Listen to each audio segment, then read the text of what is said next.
Looking at the instance that you gave, that instance about wife killing a fly on food and husband eating it and dying, how does that fit into this situation? What exactly is the fly?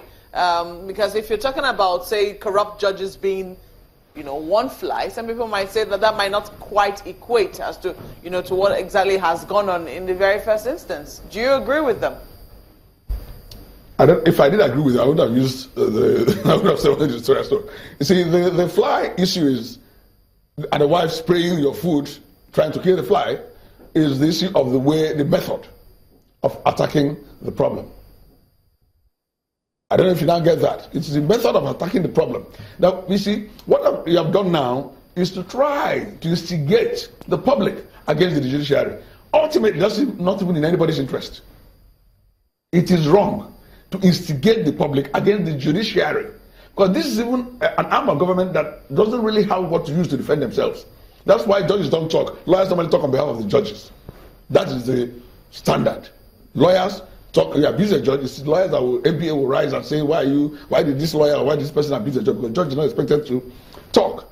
So if you now instigate the masses, the public, fully against the judiciary, if they get off in court, when we charge those who will charge, they're not going to charge all of them. Then the people will say, look at it, they've done their magic again. Look at it, they were charged. We know they got billions of dollars and this and this and that and that and that. Now they've gone free. That will undermine the judiciary, the integrity of the judiciary. You see an instigation here? Pardon me? You see any kind of instigation here? Oh, yes. That's what I see. Because this could have been done the way I suggested. Go and arrest them at normal 7 a.m. Take them to wherever I want to take them. Take their statements, charge them to court. And you see, another thing that baffles me is how an institution that is supposed to be as good as our DSS now started making mistakes about judges' houses and addresses and all that. And it raises some questions. This moment, Honorable Justice Nnamdi Dimba, you said it was a mistake to have gone to his house. But he said, no, I will still search your house. I have ordered to search your house. And they searched his house. Well, how does that sound to any reasonable person?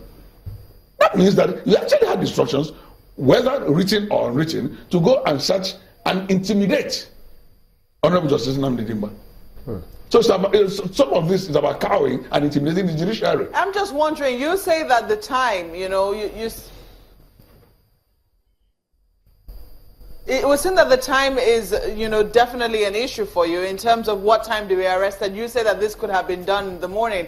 But then, if the search had been done in the morning and the arrest had also been done in the morning, people would still feel that, there's been corruption in the judiciary that was not handled and is now being handled by the executive arm of government. How does this not instigate the public against the judiciary? If that's what you're saying has happened. What I'm saying is this. You see, right now, what I want to achieve is result. What I want to achieve is result. I'll take a second, 10 seconds, I'll tell another story. There was an institution, financial institution that I worked for that was owing me. I called the MD's office, he wasn't there, he was abroad, I didn't know. I blasted the PA, who reported to another executive director, a personal friend of mine, who called me and said, KOP, do you want your money or do you want just to make noise? I said, I want my money. He said, then stop the shouting at the PA. So do we want to really eradicate corruption or do we want to just be making noise? Here you are now happy who are saying, you came in the middle of the night to woke me up, I had malaria. I took my drugs. They woke me up. I didn't even know what you took and what you didn't take. Now the man is saying the box contained only $35,000, whatever, $1,000 and $500,000. You are saying you recovered some millions or billions from the man's house. Haven't you started creating unnecessary problem that could easily have been avoided if you went there at 7 o'clock in the morning? Okay. Well, we'll talk solutions when we return in just a moment. Do join us again. Well, talking solutions now, in today's Vanguard, it's written NJC bars judges, judicial officers from accepting gifts. What kind of solution can this bring? This is not new. It's always been there for civil and public servants. The British people left that behind, general orders and all that. But the point is application, implementation. Because you are not supposed to accept whether it's £1, any gift that's £1 or 5, I can't remember now, and keep. You could take it, but it will be for the state. for the state. Yes. So how people now started getting around it is you have a child, you're having your naming ceremony for your baby that's 7 days old. Somebody comes and gives a Mercedes car of 200 million to a child that is just 7 days old. Of course, it's you he's giving it to. So if they are saying now, look, public officers and their family members cannot accept gifts, that's when they will start getting it. Not just public officers. Most of this is you're talking about, even in the corruption thing. Do you see the things in their names? These are huge accounts and all that. They corporate companies or they have cousins and friends keeping their millions of dollars and owning houses for them. So you have to say, excuse me, public officers and members of their families. If one will want to fight corruption, we'll fight corruption. It is not by noise making. The judges that are corrupt can be, let's go back to judiciary, can be brought down. The lawyers that are helping them can also be brought down. But it's not as if we don't know them. Oh, they're known to the members. They are known to the practicing lawyers.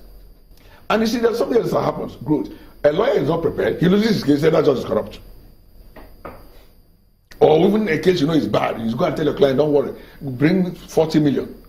I've had a client who said, look, KOP, why are you charging me 15 million naira? Your colleagues take like 2 million for this. Now, ultimately, my colleagues will take 2 million for it and come and take 100 million from you, supposedly to bribe the judge. Do you agree with those who think that, rightly or wrongly, at least now, judges, lawyers will be a little more careful? Oh, honestly, what is happening now is wonderful. We have somebody who is publicly, the president, saying and acting towards eradication of corruption. What I'm quarreling with was just certain aspects of the fight, so that we don't end up truncating that. Fighting against ourselves or defeating the whole essence of the fight. But now, before a judge will now even accept, or a lawyer will go to give a judge or offer a judge bribe, because most times it's the lawyers that go to give this money. It's not the clients. There was a matter. Just Chief Tony Dibe was in the matter. I was in the matter. We were on one side. We had 2 different clients. In Tony Dibe's boardroom, we're having a meeting, and one of the clients said, maybe we should, try and see whether we can see the judge. Tony Idibe immediately said, if you want to hold such discussion, you go to your office and hold your hand and go there with the judge. Not here. He stood up and walked to his office. He just walked his own office in his room in his building, and I went with him. So it's the lawyers that take it. Maybe the client could suggest. Maybe it's point that I say, oh, it's true. But most times it's even the lawyers that suggest it. Because that's how they believe they make their money from. Because clients are more willing to give you money to go and give bribe than to give you money to pay you good fees. So that's part of the problem. All right, that's a good place to anchor. Mr. Kenneth Odidika is a legal practitioner. Thank you very much indeed for coming today. That's the show today. Of course, we'll keep our focus on this matter in the days ahead, and we appreciate your sending comments as well on the matter. We'll be back next time. I'm Chamberlain also. Really good that the lawyers are coming strong on this with different comments on the matter. Many thanks for watching. I'm Sulaiman Alede. And I'm Maokwe Ogun. Thank you.